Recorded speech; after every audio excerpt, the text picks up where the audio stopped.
Every day, millions of Australians risk their physical well-being to keep the nation's essential industries running, and the toll on their bodies is staggering. But here's where it gets controversial.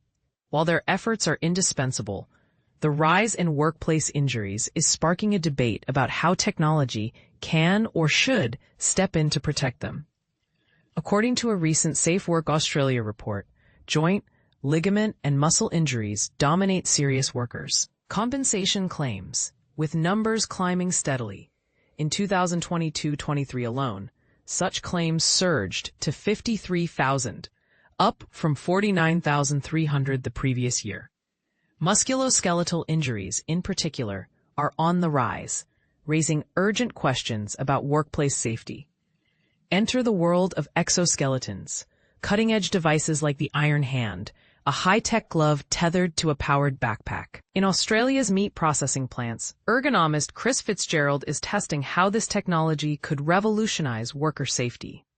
The Iron Hand uses fingertip sensors to enhance grip strength, aiding workers in repetitive, high-strain tasks like skinning, trimming, and owning.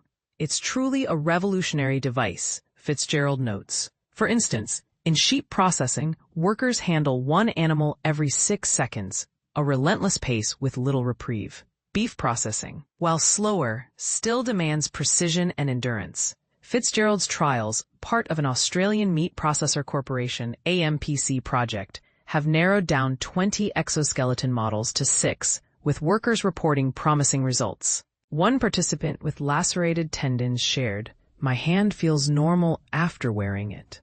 And this is the part most people miss. While exoskeletons show immense potential, their adoption isn't without challenges. Some gloves cost over $15,000, forcing companies to weigh the benefits of worker comfort and productivity against steep upfront costs. AMPC is sharing trial data with abattoirs to inform future decisions, but the financial hurdle remains a sticking point. Meanwhile, retail giant Ikea has already deployed over 400 exoskeletons across 14 countries, reporting reduced injuries and fatigue among warehouse workers. The company claims the technology allows employees to finish shifts with more energy, highlighting its potential beyond meat processing. Gold Coast physiotherapist Brad Beer sees both promise and pitfalls in this robotic revolution. It's very early days, he cautions. While exoskeletons could make workers more efficient and less injury-prone, they might simply shift strain to other parts of the body. Force is absolute, Beer explains. It doesn't disappear. The body just redistributes it. Yet, he remains optimistic, drawing parallels to AI. "I wouldn't be surprised if we see exoskeletons infiltrate every industry. The future is already taking shape, particularly in Europe." In May, German Bionic unveiled Exia, billed as the world's first exoskeleton powered end-to-end by true augmented AI. Built on billions of motion data points, Exia can provide up to 38 kilograms of lift assistance while learning from its user.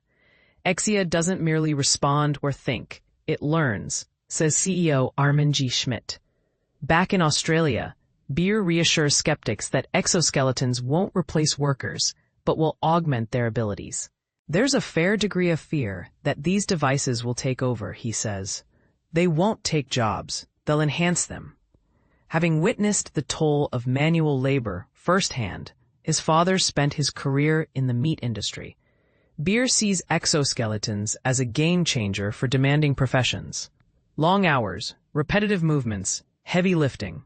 It's not for the faint-hearted, he reflects. Exoskeletons could transform industries like this. But here's the question. As exoskeletons become more advanced and integrated, will they truly alleviate workplace injuries, or will they create new, unforeseen challenges? And how should companies balance the cost of innovation with the well-being of their workforce? Let's discuss. What's your take?